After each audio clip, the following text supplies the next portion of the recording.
आज 2026चा पहिला दिवस आणि मी मस्त तयार होऊन निघाले माझ्यासाठी खूप जवळच्या असलेल्या ठिकाणी. कसं आहे ना, माझं नववर्ष मला माझ्या आवडीच्या गोष्टींपासून सुरू करायचं असतं आणि ही माझी आवडती जागा.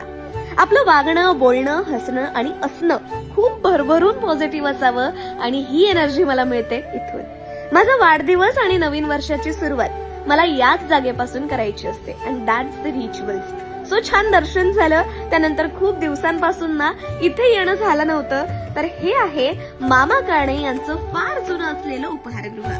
परिश्रम केल्याशिवाय असणारं जीवन म्हणजे गुन्हा आहे अशी धारणा असणाऱ्या मामा काणे यांनी या उपहारगृहाची सुरुवात केली होती. वा, पुन्हा एकदा पॉझिटिव्ह नोट.